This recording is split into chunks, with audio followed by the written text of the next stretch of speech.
Bueno, la cuestión del dólar fue uno de los temas dominantes de la semana. Las compras del oficial, las compras en el paralelo, el blue o como se lo llame en el color, Luis, hasta que hoy finalmente Axel Kicillof, como viceministro de Economía, desmiente públicamente junto al ministro de Planificación un proyecto, la existencia de un proyecto del gobierno de especificar.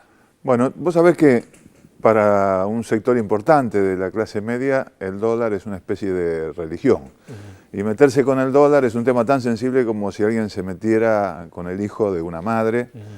Y tiene una lógica de que sea así, porque en el país ha habido devaluaciones muy grandes que han dejado en la calle a mucha gente, destrozaron los ahorros han destrozado los ahorros de mucha gente. Y fue refugio en esos años. Y eso se convirtió en un refugio que tenía un cierto sentido, pero de alguna manera pasó a convertirse en una especie de religión, en una especie de fetiche, porque si uno lo piensa, Argentina es creo que el país del mundo que tiene más dólares per cápita después de los Estados Unidos. O sea, es un fetiche que muchas veces no tiene razón de ser. Y no tiene razón de ser, por ejemplo, en los últimos 9 años, donde cualquier inversión, un depósito en pesos, en plazos fijos o en bonos, era más rentable que tener un depósito en dólares. Durante todos estos años fue así, contando la inflación que se le ocurra a cualquiera, con la inflación del INDEC, con la inflación que dice la oposición en el Congreso,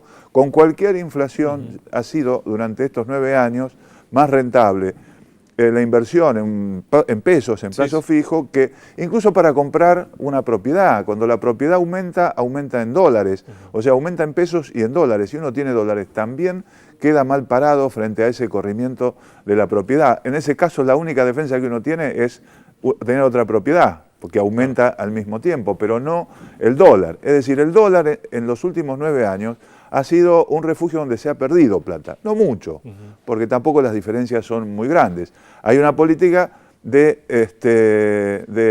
flotación del dólar que a lo largo de todos estos años el dólar se ha ido devaluando muy poquito para mantener la competitividad de los productos argentinos.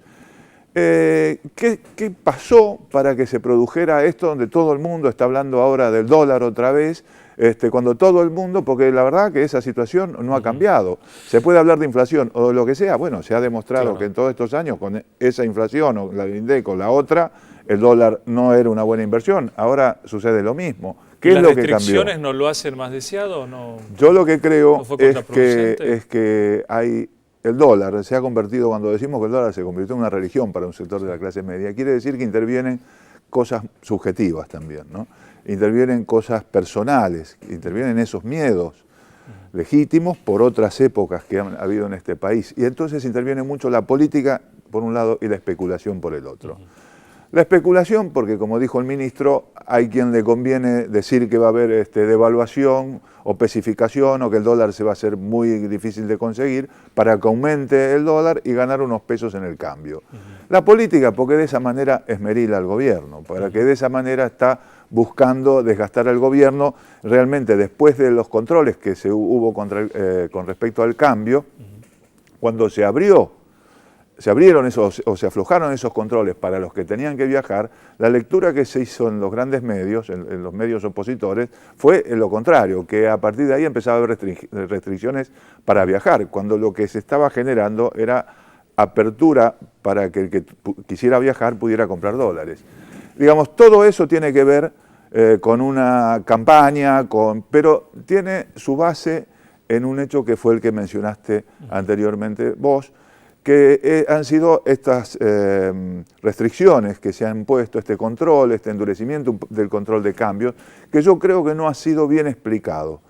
Es sensible hablar del dólar, porque cualquier cosa que se habla del dólar genera inmediatamente alguna respuesta, pero yo creo que peor que hablar es no hablar, por lo menos cuando se toman medidas que están relacionadas con esto. Entonces sería interesante que los funcionarios que están a cargo de hacer estas medidas explicaran más cuál es el objetivo, cuánto van a durar y qué es lo que están buscando, digamos, y plantearlas para que no generen esta expectativa que es aprovechada después para forzarla y generar estas situaciones. Muy bien, clarísimo. Veremos cómo sigue la semana que viene, Luis. Bueno, Gracias. esperemos. Hasta luego. Gracias. Hasta luego.